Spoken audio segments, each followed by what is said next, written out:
Gikeli na Rusake bari baturanye, bakaba inshuti magara. Rimwe Gikeli yasuye Rusake baraganira. Gikeli yitegereza mugenzi we Rusake asanga badahuje uburanga. Aramubaza ati: "Nshuti yanjye Rusake, ukora iki ngo umubiri wawe uhora ubengerana utyo? Reba uwanjye mara mu mazi amanywa nijoro ariko uranga ugahanda. Uzi ko na Nyiranashya aherutse kunyishongoraho ngo kuba mu mazi siko gucya? Ndifuza umubiri unoze nk'uwo wawe nanjye nkabihoha." Rusake abwira Gikeli ati: "Sinari nzi ko uruhu rwawe rugutera ipfunwe, ariko njye mbona ntacyo rugutwaye. Naho uburanga bwanjye uvuga ntibyoroshye kubugeraho. Buri gitondo umugore wanjye ashyira isafuriya ku ziko, akayuzuza amavuta akayacanira. Yamara gucamuka." Rusake atararangiza kuvuga, Gikeli amuca mu ijambo ati: rekeraho wivunika nabyumvise. Nzabikurikiza nanjye mbihoho." Rusake yinginga Gikeli ngo akomeze amutege amatwi. Undi aranga atera hejuru ati: "Ibyo washatse kuvuga ntabyumvishe rugikubita. Ntiwigore rero." Gikeli asezera bwangu yanga ko bamuherekeza. Gikeli si we warose agera iwe. Ahamagara umugore we ati: "Nyirangoro, Nyirangoro, gera hino nkubwire." Umugore araza aramwegera ati: "Karame korongoro, korongoro." Gikeli ati: "Umva rero mugore mwiza, inshuti yanjye Rusake inyunguye ubwenge buhambaye. Uzi ukuntu umubiri ubengerana disi we? Ibanga rye narimenya. Kuva ubu ngubu n'uwanjye ugiye kunyerera unabengerane nk'uwo. None rero aho mvugiye aha, cana umuriro w'inkwekwe, ushyire isafuriya ku ziko, wisukaho amavuta wuzuze. Namara gucamuka umbwire." Amavuta amaze kwatura, Gikeli abwira umugore we ati: "Shyira muri aya mavuta bwangu." Undi bikuba biramukuka ati: "Ayiwe, mugabo nkunda, urashaka kunyumvisha ko ngushyira muri aya mavuta ukabaho? Iri ntaho naribonye."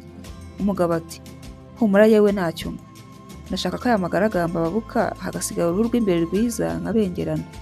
Umugore ati: "Ariko urarinda witwika, wakwigumira ko Imana yakuremye." Gikeli avugira hejuru ati: "Nakubwiye kenshi ko uru ruhu runtera ipfunwe. Nungutse inama yo kurwikiza, none wowe urampinyura. Kora ibyo nkubwiye cyangwa se umvira aha." Umugore atsembera umugabo we yanga kumushyira mu mavuta.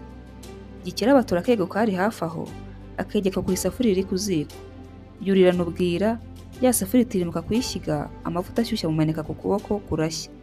Gikeli arahanuka agwana na ya ngazi aboroga ati: "Ororororo, orororo, Nyirangoro, Nyirangoro, nabara ndapfuye." Umugore avuza induru ahuruza abaturanyi. Baraza bamufasha komora umugabo we Gikeli. Gikeli abwira abari aha ati: "Murakoze kuntabara, nari mpfuye nzize inama mbi za Rusake." Rusake agwa mu kantu. Araterura n'ikiniga ati: "Bavandimwe, reka mbabwire uko byagenze. Mu gitondo nari kumwe na Gikeli tuganira. Mbona aranyitegereza bidasanzwe, bigeze aho arambaza ati: 'Ko mbona umubiri wawe unyerera ukanabengerana ukora iki?' Nangiye kumusobanurira, anca mu ijambo anyumvisha ko yamenye icyo nshaka kumubwira. Ansezeraho ikubagaho."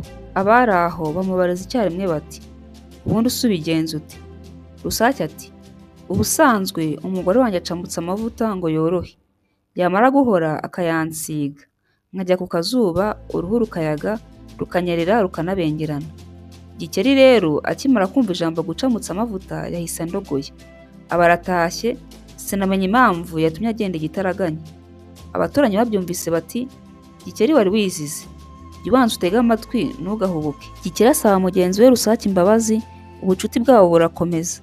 Sinjye wahera hahera umugani. Ndakuminze kora subscribe, ulayikinge. Niba video wayikunze unayisharinge.